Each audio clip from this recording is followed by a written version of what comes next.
우리 함께 찬송하겠습니다. 찬송가 420장입니다. 너 성결케 위해 420장 우리 함께 찬송합니다. 너 성결케 위해 늘 기도하며 너 주 안에 있어 늘 성경 보고 온 형제들 함께 늘 사귀면서 일하기 전마다 너 기도하라. 너 성결케 위해 내 머리 숙여 저 은밀히 계신 내 주께 빌라. 주 사귀어 살면 주 닮으리니 널 보는 이마다 주 생각하리. 너 성결케 위해 주 따라가고 일 다급하여도 당황치 말고 참 즐거울 때나 또 슬플 때나 너 주님만 믿고 늘 따라가라. 너 성결케 위해 늘 기도하며 내 소원을 주께 다 맡기어라. 너 성령을 받아 주 섬겨 살면 저 천국에 가서 더 잘 섬기리. 아멘. 기도하겠습니다. 하나님 아버지 감사합니다. 언제나 하나님 앞에서 정결하고 또 깨끗한 아버지 하나님의 자녀가 될 수 있도록 아버지 하나님께서 우리 모두를 인도하여 주시고 아버지 하나님의 말씀으로 깨우쳐 주시고 십자가 보혈로 저희를 늘 정결케 해주셔서 감사합니다. 아버지 하나님의 말씀 우리 심령 가운데 심고 아버지 늘 곱씹고 생각해서 하나님의 자녀된 삶 힘있게 살아내는 저희 모두가 될 수 있도록 은총 베풀어 주옵소서. 더욱더 말씀의 자리, 기도의 자리 사모함으로 나아가게 하시고 하나님께서 주시는 지혜와 명철 온전히 의지함으로 오늘도 하나님이 기뻐하시는 아버지 하루의 삶을 주님 앞에 아름다운 열매로 올려드리는 저희 모두가 될 수 있도록 도와주옵소서. 오늘도 말씀을 통해서 우리 각자에게 들려주시고자 원하시는 아버지 하나님의 음성 듣기 원합니다. 주님 말씀하여 주시고 아버지 하나님 홀로 영광 받아 주옵소서. 예수님 이름으로 기도합니다. 아멘. 하나님 말씀 신명기 22장 25절로 29절입니다. 신명기 22장 25절로 29절 제가 읽습니다. 만일 남자가 어떤 약혼한 처녀를 들에서 만나서 강간하였으면 그 강간한 남자만 죽일 것이요 처녀에게는 아무것도 행하지 말 것은 처녀에게는 죽일 죄가 없음이라. 이 일은 사람이 일어나 그 이웃을 쳐 죽인 것과 같은 것이라. 남자가 처녀를 들에서 만난 까닭에 그 약혼한 처녀가 소리 질러도 구원할 자가 없었음이니라. 만일 남자가 약혼하지 아니한 처녀를 만나 그를 붙들고 동침하는 중에 그 두 사람이 발견되면 그 동침한 남자는 그 처녀의 아버지에게 은 50세겔을 주고 그 처녀를 아내로 삼을 것이라. 그가 그 처녀를 욕보였은 즉 평생에 그를 버리지 못하리라. 아멘. 지금 하나님께서는요, 이제 약속의 땅으로 들어갈 출애굽 2세대들에게 그 땅에서 하나님의 백성으로 어떻게 살아야 복의 통로로 살아갈 수 있는지 자세하게 말씀해 주고 계세요. 모세를 통해서 하나님의 백성들을 위해서 하나님이 어떤 일들을 하셨는지, 하나님을 어떻게 사랑하고 예배해야 하는지, 하나님의 자녀들이 서로 어떤 관계를 맺으면서 살아가야 하는지 하나님께서 일일이 얘기해 주고 계십니다. 특별히 이번 주간에 우리는요, 이스라엘 백성들 사이에서 일어나는 여러 가지 죄악들에 대해서 어떻게 대처하고 처리해야 하는가, 이것에 대한 하나님의 교훈의 말씀들을 생각해 보고 있어요. 오늘 본문은 가정을 무너뜨리는 성적인 범죄에 대해서 엄격하게 처벌하라고 하는 하나님의 명령에 이어지는 내용입니다. 한마디로 이야기하자면 성적인 욕구를 잘 다스려야 한다라고 하는 교훈을 담고 있어요. 성적인 욕구는 사실은 사람이 갖고 있는 여러 육신의 정욕들 중에 한 가지입니다. 우리가 영적으로 어두워지고 악한 영들에게 사로잡혀 있을 때 대표적으로 나타나는 육신의 정욕들이 있는데요. 바로 성적인 방탕함과 물질에 대한 탐욕이에요. 그래서 오늘 말씀을 성적인 영역으로만 국한시킬 것이 아니라 누구에게나 있는 그 육신의 정욕들이 얼마나 파괴적인가, 얼마나 한 인생을 철저히 망가뜨릴 수 있는지 이것에 대한 경각심을 일깨워 주시는 하나님의 말씀으로 그렇게 우리가 접근해서 같이 생각해 보면 좋겠습니다. 오늘 말씀은 이스라엘 백성들 사이에서 아주 중요하게 여겨지고 또 지켜져 왔던 하나님의 법이에요. 이 말씀을 통해서 어떻게 하나님이 주신 믿음의 공동체를 잘 지켜나가고 또 하나님이 주신 인생을 어떻게 아름답게 살아갈 수 있는지에 대한 그러한 중요한 교훈을 함께 얻기를 원합니다. 25절로 27절 말씀 봅니다. 만일 남자가 어떤 약혼한 처녀를 들에서 만나서 강간하였으면 그 강간한 남자만 죽일 것이요 처녀에게는 아무것도 행하지 말 것은 처녀에게는 죽일 죄가 없음이라. 이 일은 사람이 일어나 그 이웃을 쳐 죽인 것과 같은 것이라. 남자가 처녀를 들에서 만난 까닭에 그 약혼한 처녀가 소리 질러도 구원할 자가 없었음이니라. 지금 어떤 남자가 약혼한 처녀를 들에서 만나서 이제 강간을 한 거예요. 그럴 경우에는 강간한 남자만 죽여라 이렇게 말하고 있습니다. 오늘 본문 바로 앞절에서는요. 어떤 남자가 약혼한 처녀를 성읍 내에서 만나서 동침을 하게 되면 남자 여자 모두 다 죽이라는 말씀이 나와요. 사람들이 많이 왕래하고요. 또 많이 살고 있는 성읍에서 이런 일이 일어날 경우에는 얼마든지 소리를 지른다든지 그렇게 도움을 청할 수 있는 기회가 있었을 텐데 그렇지 않았다라고 하는 거거든요. 이것은 남녀 쌍방간의 책임이 있다라고 보는 거죠. 그런데 지금은요. 들판에서 약혼한 처녀가 강간을 당했을 경우를 얘기하고 있어요. 들판은 사람들이 잘 다니지 않는 곳이에요. 그래서 강간을 당할 때 소리를 아무리 질러도 또 도망을 친다 하더라도 도움을 받을 수 있는 그런 상황이 아닙니다. 그래서 당연히 강간한 남자만 죽이라고 지금 말씀하고 계시는 것이고 동시에 처녀에게는 아무것도 행하지 말 것은 처녀에게는 죽일 죄가 없습니다. 이렇게 말씀해 주고 계십니다. 하나님께서 강간을 저지르는 죄를 얼마나 심각하게 생각하시냐면 이 일은 사람이 일어나 그 이웃을 쳐 죽인 것과 같은 것이라 이렇게 말하고 계세요. 오늘날의 사회가 성적으로 많이 물러나다 보니까 사람들은요, 뭐 그런 일이 있었나 보네. 이렇게 가볍게 생각하는 경향이 있어요. 그러나 적어도 믿는 사람들만큼 그래서는 안 되는 거죠. 하나님께서 사람을 남자와 여자로 만드셨습니다. 성적인 욕구도 하나님께서 결혼이라고 하는 관계, 이 울타리 안에서 누리라고 주신 아름다운 욕구예요.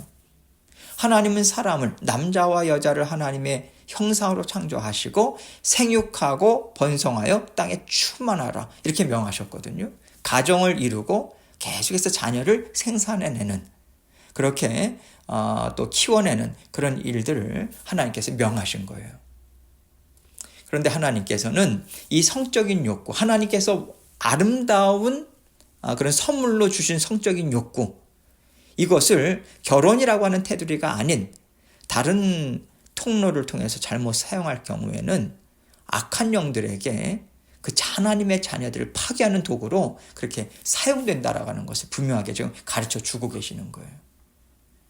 악한 영들이 하나님의 자리를 뺏는 것입니다. 그 마음에는 하나님이 주인 되심을 인정하지 못하는 그런 상태인 거거든요. 여기서 약혼한 처녀라고 말을 하고 있습니다. 그 당시에 약혼한 처녀라는 그 처녀는요, 약혼만 하고 아직 결혼식은 올리지 않은 처녀를 말해요. 그런데 이스라엘 사람들은요, 약혼만 했어도 결혼한 것과 동일하게 취급했습니다. 그래서 사실 부부인 거예요. 결혼만 하지 않았을 뿐이지 정식 부부로서 살아가고 있는 처녀인 거죠. 결혼식 날을 손꼽아 기다리고 있고요. 그 사이에 하나님 앞에서 정절을 유지하면서 지금 살고 있는 것입니다. 약혼한다 할더라도 결혼식 이후에 부부간의 관계가 허용이 되거든요. 그런데 그 사이에 다른 남자에 의해서 강간을 당했으니 그 결혼 관계가 이제 깨지게 돼버리는 거거든요. 아름다운 가정, 믿음의 가정, 행복한 삶을 꿈꾸던 부부의 인생을, 한 여자의 인생을 송두리째 망가뜨리는 일을 저질러 버린 거예요. 그렇기 때문에 그 일을 저지른 남자를 죽여라, 이렇게 하신 거죠. 이 일은 그 약혼한 처녀의 삶을 뺏은 것과 같기 때문에 그와 상하는 죗값을 치르게 할 것을 하나님은 분명히 명하신 것입니다. 이것을 통해서 오늘을 살아가는 우리가 성적인 욕구를 제어하는 것이 얼마나 중요한가. 이것을 하나님의 시각에서 볼 줄 알아야 합니다. 성적인 욕구를 제어하지 못하면요, 성적인 방종과 방탕함에 빠지게 돼요. 그것은 하나님께서 주신 아름다운 인생을 악한 영에게 내어주는 것과 같다라고 하는 생각을 우리는 할 수 있어야 합니다. 성적인 욕구를 주신 분이 하나님이시기 때문에 하나님의 뜻 안에서, 말씀 안에서 사용해야지만 우리가 아름다운 인생을 살 수 있다라고 하는 것을 우리는 분명히 붙잡아야 합니다. 28절로 29절입니다. 만일 남자가 약혼하지 아니한 처녀를 만나 그를 붙들고 동침하는 중에 그 두 사람이 발견되면 그 동침한 남자는 그 처녀의 아버지에게 은 50세겔을 주고 그 처녀를 아내로 삼을 것이라. 그가 그 처녀를 욕보였은즉 평생에 그를 버리지 못하리라. 자, 지금 이 말씀은요, 어떤 남자가 약혼하지 않은 처녀예요. 그러니까 임자가 없는 거예요. 따로 부부관계가 형성이 되지 않은, 결혼하기 전에 처녀를 만나서 이제 강제로 욕을 보였단 말입니다. 그러다가 사람들 눈에 띈 경우를 지금 이야기하는 거예요. 이런 경우에는 그 남자는 적극적으로 해결책을 찾아야 된다, 이 말씀하시는 거예요. 결혼까지 가지 않고 그저 한때의 실수였다, 그렇게 말한다면요, 하나님이 주신 성적 욕구를 잘못 사용한 거 분명하지 않습니까? 그럴 경우에는 하나님 앞에서 죄라는 것, 한때의 실수였다, 이렇게 생각을 한다면 죄라는 것도 분별하지 못하죠. 결국 믿음의 공동체 또한 같은 죄로 물들도록 영향을 얼마든지 미칠 수 있는 거거든요. 그렇게 되면 더 이상 하나님을 주인으로 인정하는 하나님 나라가 이루어질 수 없는 거죠. 하나님께서 세우신 성적인 질서가 있잖아요. 하나님께서 테두리를 만들어 주셨잖아요. 그래서 하나님의 백성들이 육신의 정욕에 대해서 그럴 수 있지 라고 무덤덤하게 받아들여서는 안 된다는 것입니다. 그럴 경우에 하나님께서 그 마음의 주인이 될 수는 없는 거예요. 하나님께서 그 마음의 주인이 되셨다면, 그가 하나님의 자녀라면요, 육신의 정욕을 제어하지 못한 일에 대해서 무덤덤할 수가 없어요. 용납하지 못합니다. 하나님 어떻게 하면 좋겠습니까? 제가 육신의 정욕으로 넘어졌습니다. 십자가 보혈로 깨끗이 씻어주시고 하나님의 선하신 뜻 안에서 어떻게 해서든지 살 수 있도록 하나님 도와주십시오. 몸부림치면서 하나님 앞에서 해결책을 찾고자 애를 쓸 것입니다. 이런 마음으로 해결책을 찾고자 노력하라고 하는 것이고요, 하나님께서는 결혼하라, 그 여인을 데리고 오라, 이 해결책을 지금 주고 계시는 거예요. 더 이상 육신의 정욕에 넘어지지 말고 하나님 말씀 안에서, 뜻 안에서 사랑하고 서로 의지하면서 하나님을 드러내는 믿음의 가정을 이제부터 이루라. 하나님께서 길을 열어주시는 것입니다. 지금까지 잘못된 길로 갔다 하더라도 이제부터는 하나님 말씀 안에 거하라고 말씀하시는 거죠. 하나님은요, 남자에게 그 여인에게 욕을 보인 악한 일에 대해서는 분명한 책임을 질 것을 요구하고 계십니다. 잘못한 것을 그냥 용서해주고 넘어가면 잘못했는지조차도 깨닫지 못할 수 있거든요. 그래서 하나님께서는 그 남자에게 분명하게 그것은 죄다, 알게 할 뿐만 아니라 다른 사람들 또한 이 일을 보고요, 듣고 경각심을 갖도록 하는 방법을 알려주고 계세요. 그 방법이 무엇이냐면 그 처녀의 아버지에게 은 50세겔을 줘라, 이렇게 명하고 계십니다. 은 50세겔은요, 그 당시에 7개월치 정도의 월급에 해당되는 큰 금액이었어요. 처녀의 집에 불명예를 끼친 죄에 대한 보상을 해야 하는 거죠. 욕을 보였잖아요. 그리고 이 여인을 아내로 데리고 오기 위해서는요, 결혼 지참금 또한 마련해야 합니다. 엄청난 돈이 드는 거예요. 보상금도 치러야죠. 결혼 지참금도 마련해야죠. 정신이 번쩍 들지 않을 수 없는 거죠. 이렇게 책임을 지게 함으로써 범죄한 일을 뉘우치게 하고 다른 사람들에게도 육신의 정욕을 제어하라고 하는 분명한 메시지를 주고 계신 것입니다. 오늘 말씀을 통해서 우리가 생각해 봐야 될 것은요, 나는 성적인 욕구가 그렇게 강하지 않으니까 이 말씀은 나에게 별로 해당되는 말씀이 아니다. 이렇게 생각하지 말아야 한다는 거예요. 왜냐하면 사람은요, 누구나에게 자기뿐만 아니라 다른 사람들도 파괴할 정도로 강한 육신의 정욕이 다 숨겨져 있기 때문에 그래요. 제가 숨겨져 있다고 말씀드린 이유가 있습니다. 대체로 우리는요, 내가 이럴 때는 이런 욕심이 좀 나타나는 것 같아. 이런 성향이 나에게 좀 있지. 이렇게 가볍게 인식하는 경우가 있어요. 그런데 어떤 특별한 상황을 만나게 되거나 또 이 시대가 점점 악해지잖아요. 예전에는 악한 일이라고 그 사람들이 이야기했던 것들이 이제는 더 이상 악한 일이 아닌 거예요. 이런 식으로 흘러가고 있다고 있단 말입니다. 그럴 때는요, 우리에게 어떤 식으로든 내 육신의 정욕이 튀어나와서요, 내 욕구를 채우고 또 다른 사람들에게 피해를 주는 일이 우리에게 얼마든지 일어날 수 있다라고 하는 것입니다. 그래서 나에게 약하게나마 표출되는 부분들이 있다면 우리는 이것을 심각하게 생각할 수 있어야 돼요. 마치 그 빙산을 보는 것처럼 우리가 봐야 된다고 생각을 합니다.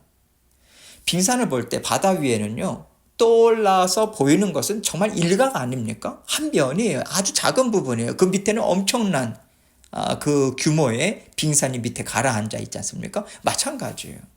그렇게 보라는 거죠. 지금 나에게 살짝 드러나는 정도지만 마치 빙산의 일각처럼 죄의 뿌리가 내 안에 깊게 자리 잡고 있는 건 아닐까, 이 생각을 해야 된다는 거예요. 내 안에 있는 육신의 정욕들을 하나님의 말씀으로 찾고 찾아야죠. 말씀으로 들여다보고 캐내보고 또 그것이 발견이 됐다면 고백하고 십자가 보혈로 깨끗이 씻어내는 일을 하나님 앞에서 열심히 해야 된다는 것입니다. 그래서 더더욱 중요하게 생각되는 것이 나를 먼저 생각하는 것이 아니라 다른 사람을 먼저 생각하는 것이 습관이 몸에 배야 된다, 이겁니다. 그럴 때 우리 육신의 정욕을 좀 더 제어할 수 있다고 생각이 돼요. 우리는요, 다른 사람이 부러워하고 또 부담스러워하고 또 힘들어하고 상처받지 않도록 다른 사람을 배려하는 것이 곧 나를 보호하는 것이다. 이 사고방식을 가질 필요가 있습니다. 이 사고방식을 갖고 말씀으로 훈련하는, 말씀에 순종하는 훈련을 계속해서 해나가야 돼요. 이렇게 하나님의 심정을 갖고 살고자 하루하루 애쓰면서 살아갈 때 어느덧 우리는요, 하나님과 같은 심정을 갖고 살아가는 자녀들로 변화된 자리에 서게 될 거예요. 이것을 믿고 다른 사람을 배려하는데 우선순위를 두고 또 하나님의 자녀다운 마음과 말과 행동을 갖도록 애쓰면요, 하나님이 기뻐하시는 인생을 우리는 살아갈 수 있다고 생각이 됩니다. 그 가운데 하나님께서 아름다운 열매를 주시는 것 아니겠습니까? 우리 자신의 힘으로는 안 돼요. 하나님께서 도와주시고 우리 마음과 생각을 다스려 주셔야 합니다. 하나님께 오늘도 이런 삶을 살아가는 아름다운 자녀로 하나님 정말 자라나기 원합니다. 그렇게 간구하시기 바라고요. 오늘도 주님과 기쁨으로 살아가시는 저와 여러분이 되시기를 주님의 이름으로 축원합니다. 함께 기도합니다. 오늘 말씀 생각하면서 혹시 나에게 아주 약하게 드러나고 있지만 이것이 계속해서 나에게 나타나는 그러한 육신의 정욕들은 없는가 우리가 살펴보고 또 하나님 앞에 온전히 고백하고 깨끗이 씻고 씻는 그 작업을 먼저 하시고 그리고 계속해서 여러 가지 기도 제목들 가지고 하나님께 나아가도록 하겠습니다. 기도하시겠습니다.